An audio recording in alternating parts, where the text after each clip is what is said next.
वाली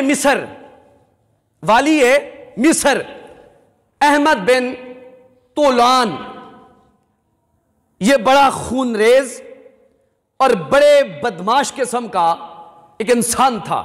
यानी यूं समझो कि एक बहुत बड़ा इस्लाम का दुश्मन था। उलमा ने इसे वाक्य को अपनी किताबों में लिखा है। कहते हैं बड़ा याश किस्म का यह हुक्मरान था, बादशाह था, और इसका एक बेटा था। और आप जानते हैं कि अय्याशों के बेटे भी फिर अय्याशी हुआ करते हैं। इल्ला माशाअल्लाह, वो रब है, गंदों के घर में नेक भी पैदा कर देता है और नेकों के घर में गंदे भी पैदा फरमा देता है। वो उसकी अपनी एक मंशा है, मर्जी है। बहरल अहमद बिन तोलान वाली मिस्र, बात समझें, वाली मिस्र खूनरेज बादशाह, उसका बेटा अब्बास, क्या नाम था? अब्बास। एक दिन गाने वाली औरत के साथ गश्त पे निकला, रास्ते पे जा रहा था। औरत अपना गाना बजाना कर रही थी और इस अब्बास के साथ इसका एक गुलाम भी, इसकी बात तकाज़ा गार्ड भी मौजूद था। औरत गा रही थी और ये दोनों साथ चलते चलते जा रहे थे। जब कुछ सफर तय किया तो सामने पर एक अल्लाह के बुजुर्ग आलिम बाअमल, खूबसूरत नूरानी चेहरा, सर पे इमामा सजा हुआ, आपकी नजर पड़ी इन तीन बंदों पर, गाने वाली औरत पर, अब्बास पर, अहमद बिन तोलान के गुलाम पर। तीनों पर नजर पड़ी। आपसे रह न गया, आप जलाल में आए और भागते हुए आए। आकर गुलाम के हाथ में पकड़ा हुआ था सत्तार, पकड़कर इस जोर के साथ जमीन पे मारा कि सत्तार टूट गया और रेजा रेजा होकर जमीन पर बिखर गया। अब यह मामला गुलाम ने देखा,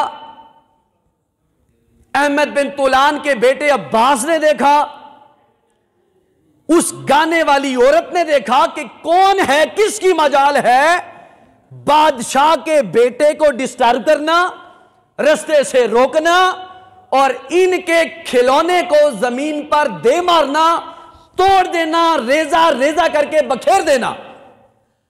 बड़ा गुस्सा आया, लेकिन उस वली कामिल के साथ ये नहीं बोले, वापस आ गए। कहां? अपने वालिद अहमद बिन तोलान वाली मिस्र के पास। कचहरी लगाई, मुकदमा दर्ज हो गया।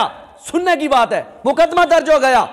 लोगों को बुलाया गया कि ऐसा शख्स कौन है जो एक बादशाह के बेटे को रोके, उसे टोके, उसके खिलौने को नेस्तो नाबूद कर दे, मिटा दे, जमीन के साथ खाक में मिला दे। कौन है ऐसा शख्स?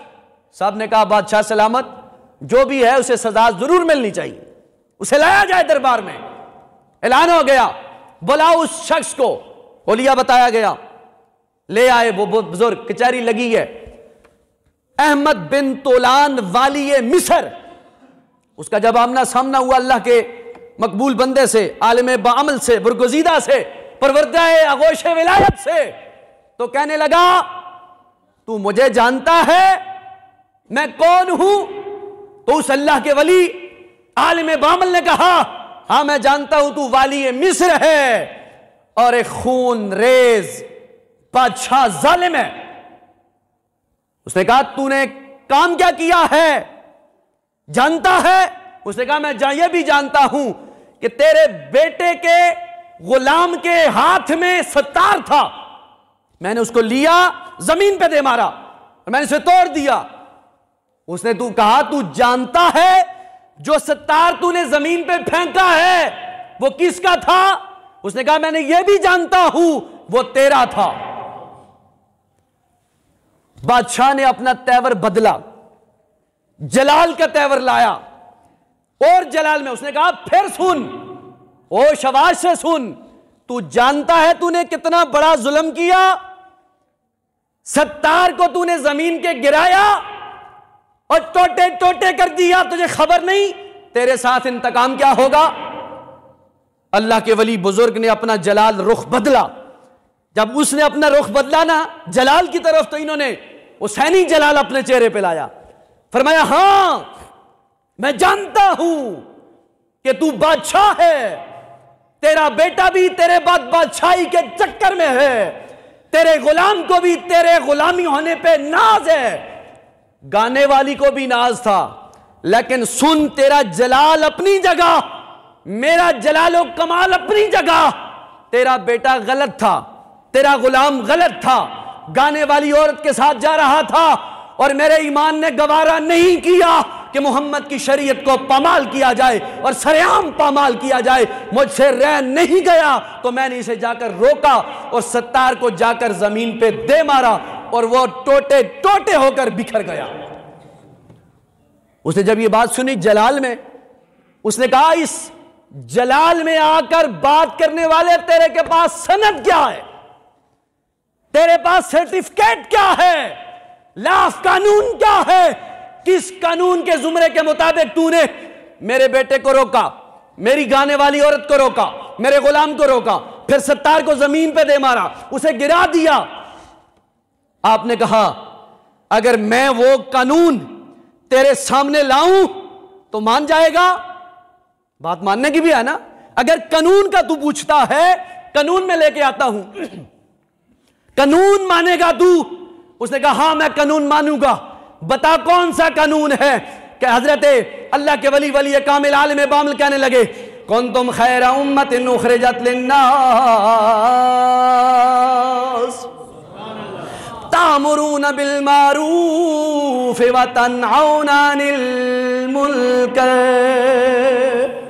व तुमिनून बिल्लाह। फरमाया सवाल करने वाले बादशाह, मेरे परवरदिगार का ये ऐलान कुदरत है, हुक्म है, कानून है, सर्टिफिकेट और सनद है कि जनाबे वाला तुम्हें अल्लाह करीम ने बेहतरीन उम्मत में पैदा फरमाया है और बेहतरीन उम्मत में होने का तुम्हारा मकाम और शर्फ ये है कि तुम नेकी की दावत देते हो, बुराई से मना करने वाले हो। फरमाया ये मेरे पास कानून है, इस कानून के मुताबिक मैंने तेरे बच्चे को रोका है और सत्तार को जमीन पे जाके दे मारा है और वो टूट टूट कर बिखर चुका है। उसने जब ये बात सुनी, कचहरी लगी, लोग बड़े मौजूद, उसने कहा अच्छा ये कानून है तो फिर पढ़ ले ला इलाहा इल्लल्लाह ला इलाहा इल्लल्लाह मुहम्मदुर रसूलुल्लाह सल्लल्लाहु अलैहि वसल्लम। तो कहने का मकसद क्या है? आपने जाना कि ये बादशाह का बेटा है, बादशाह का गुलाम है, बादशाह की गाने वाली है, लेकिन उसके बावजूद अपना हौसला नेकी की दावत से नहीं आ रहा और अल्लाह करीम ने फिर उसके हाथ पर उन सब को मुसलमान भी कराया और इतनी सदियां गुजरने के बाद आज भी मस्जिदों से, मेहराब मिंबर से उसके लिए अच्छे अल्फाज से उसे याद किया जा रहा है। यानी तू हुजूर का गुलाम बन, फिर सारी खुदा की खुदाई तेरी हो जाएगी। तो कहने का मकसद यह है